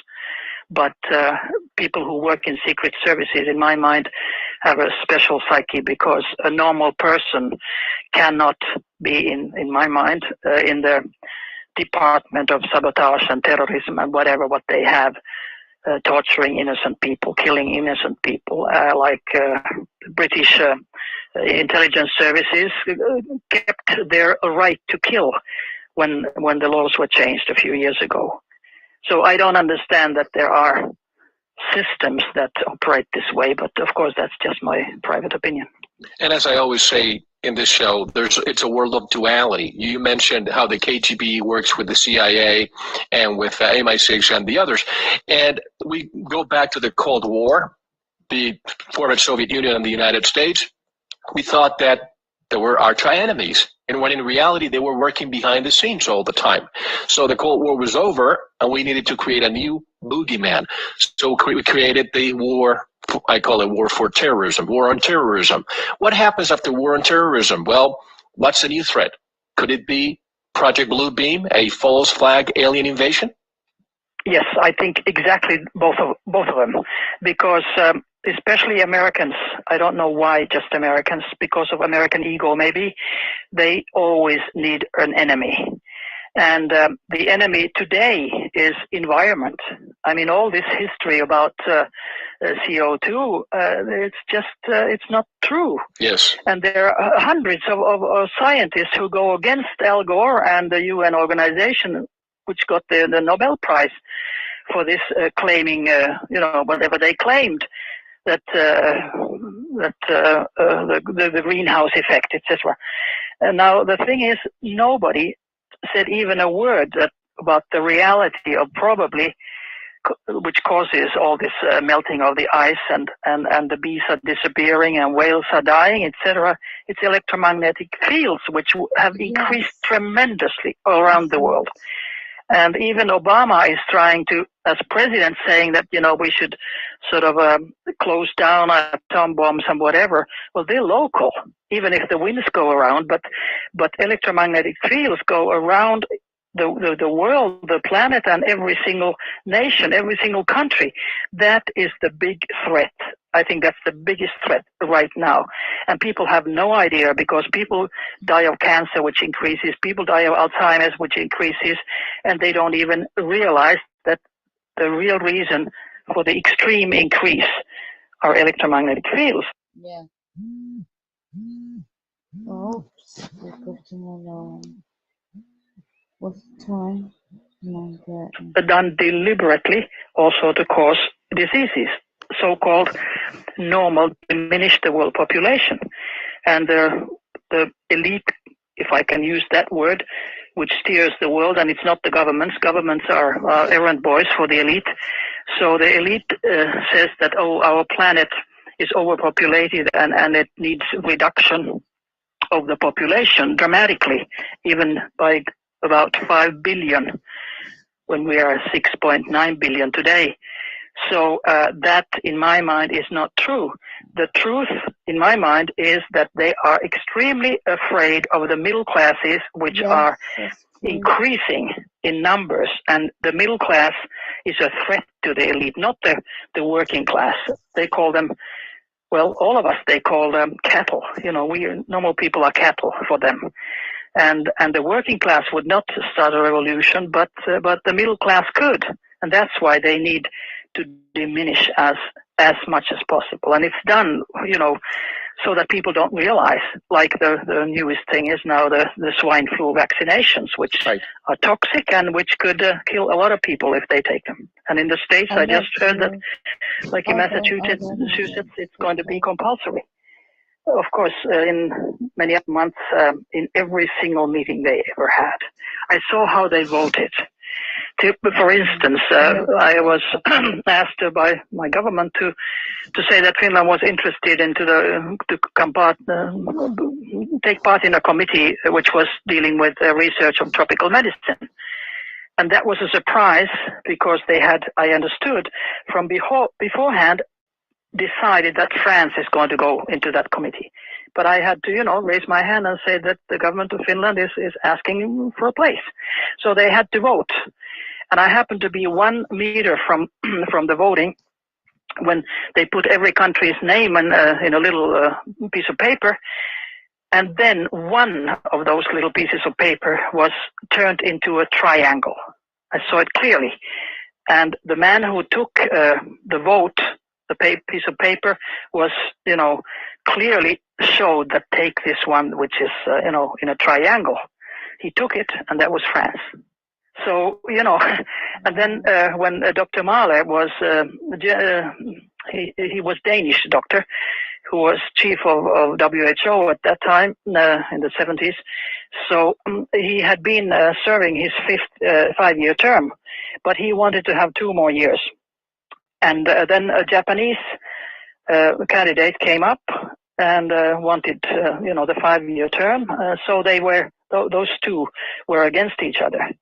And what happened with the voting? Before the voting, the Japanese went around and offered, and this is from diplomatic circles, because my husband was a UN diplomat, and they talk, as you know, with each other. Sure. So especially third world countries and their ambassadors, representatives to WHO, were offered a Japanese new car. Everybody gets a Japanese new car if you vote for the Japanese, and the Japanese candidate won.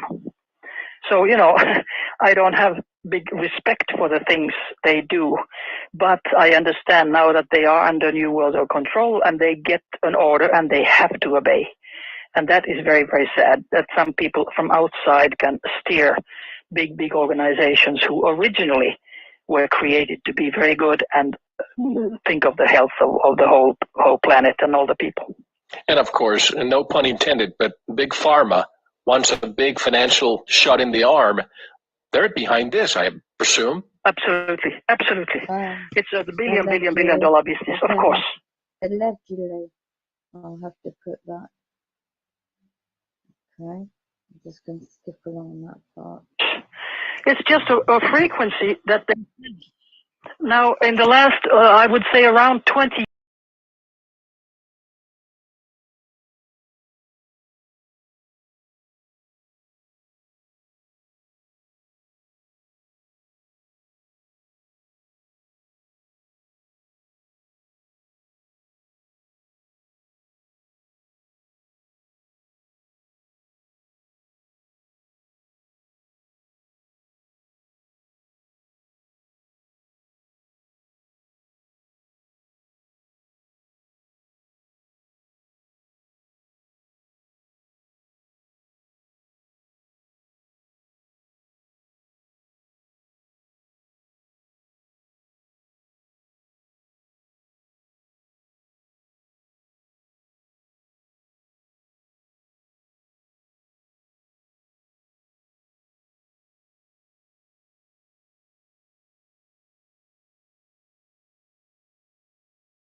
to produce mind control. How do these work together? This is basically psychological warfare, isn't it?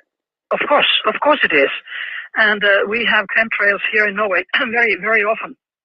Chemtrails, of course, are often put into military planes or even passenger planes. I've seen a Lufthansa plane, a picture, which was distributing the white streaks, which is in powder form. They have titanium, aluminium, magnesium, etc. in this powder form. And since it's metal originally in powder, we breathe it in, and that way we can also be microchipped. Oh, you're talking about chemtrails. Chemtrails, yeah. Yes. Chemtrails from the skies. Operation Cloverleaf. When you're microchipped, then you are mind controlled. Right. So chemical trails can be adding to the mind control of the general population without their knowledge at all. And then that's one of the reasons why diseases like bronchitis, asthma, etc. have really increased, because you breathe it in. And people have no idea. Sometimes they look, oh, aren't they nice figures there, the figure X or something. And when I asked the... Lower the volume a bit, hard to hear when you talk. Well, just the Claire won't talk much. An expert, why are they always often in an X form, which they put the white strips in? So the answer was that so we can, through satellite pictures, see which areas are contaminated. So there's really a plan there. Last week we had a show on chemtrails. We had somebody who really got into the what, who, when, etc. of the chemtrails. And I mentioned to him that a lot of people these days, you can find them in a comatose and indifferent way. When they're driving, they feel that their mind is foggy, not as before. A lot of multiple sclerosis, a lot of Alzheimer's, dementia, and aluminum causes all that, right? Yeah, right. Correct. It's done deliberately to destroy the population of the world, to get more money for Big Pharma, because when you're sick, of course, you need medicines and you need doctors, and so Big Pharma gets the money. Right. And then, of course, when it gets bad enough, you die. So the whole plan is to diminish the population with chemical means like chemtrails, with electronic means, electromagnetic weapons, non-lethal weapons, and then psychological warfare, which causes stress and ill feelings to people so that they get stressed and then they get tired and maybe commit suicide or whatever. It's a plan of the devils, I think, and people don't know about it. They just suffer and die, and they should know about it. As Henry Kissinger says, we're just simply useless eaters or useless containers. Exactly. Yeah, we're cattle. The powers that be sometimes don't lie about the fact they are using mind control during conflict areas, wars, and call it non-lethal weapons. But are they really non-lethal? No, they're lethal, but they can be used as non-lethal. You know, tasers like that, when they can shoot at you and or pepper sprays and things like that, and you stop your attack, or there's a crowd dispersing or something like that. But then if you put the hard frequency on, then of course they're lethal. That's what happened according to the Non-Lethal Weapons Conference in New York once, when they were shooting at with a taser at some I think he was a man who was kind of a clochard sleeping out, and the dose was too high and he died. But then, according to this lecture, the policeman who was in charge of this took it so hardly that in 2 weeks he committed suicide himself. So they are lethal weapons. If you have a lifetime friend who you trust with your life, perhaps a loved one, can that person be mind controlled to turn against you? Absolutely. And that's exactly what they use. They use... So, they're turning your family against you. You have to still have family then. Who's the person who you trust your best friend is? So they get your family and the targeting. They mind control them. So she's quoting in that old video interview 8 years ago on this channel.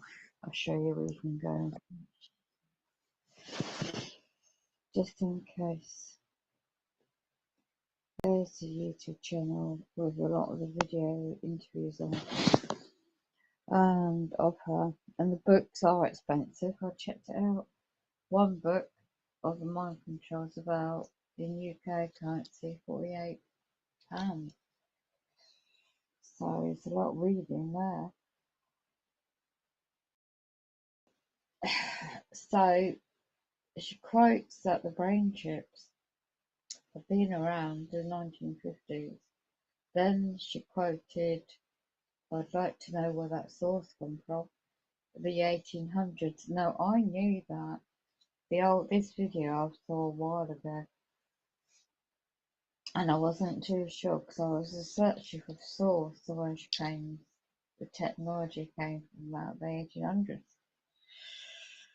So, but also when you're looking at these individuals' research, their history, their family bloodline, she quotes that her husband was a diplomat travelling around. So to be a political diplomat, you need connections and status. In Finland, she quotes. Now, to work yourself up to be head in Finland or the medical science, you need, you might have got very hard own work. And then she stumbled across this information on military and mind control, and that's when she began being targeted all those years ago. She's about to release another book, which she was going to, well, so I found another video earlier claimed it doesn't detail what the contents was. But who knows if that will ever get released. Now, she passed away, weren't she, in 2015? So we're now 2021. She quotes in that interview briefly that, so if implants are in the human mind in the 50s, 1950s, before I was born, that my late mum was a young girl, grown up at the time, So it makes you wonder, right? Did they take babies away? And, you know, when they claim they need to run tests on a baby and take a blood sample, did they insert babies as soon as they're born? If they were born in hospital. So, I have a theory on that one. But the cops are coming out, banging the door.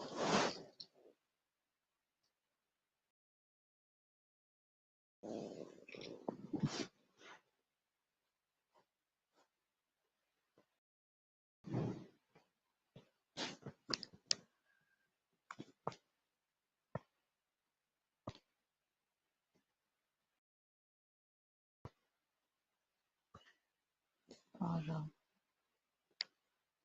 Oh, hello. It says she was also targeted for doing all that. That's what I thought. Hello, how are you? I thought that too. Well, I assumed for a while that she was like that too. How are you? I'm just catching up with comments. I'm just trying to text on the phone. Well, you know. UK awake and well, Tanya. Hello, how are you? I have a whole playlist on my channel. Oh wow! Oh, they're kicking off outside. Debate is fun. Hold on. Do you want to put a link on your channel in the chat? Would you like to put a link in the chat to your channel and other people can see it? And that would be very helpful for those that come across it, but I don't get this video pulled off. Because for certain subjects I have to put a ledge. You know what it's like. That is TTI in New York. Let me just highlight your comment if people want to go and check it out. There's his website, sorry, channel. Don't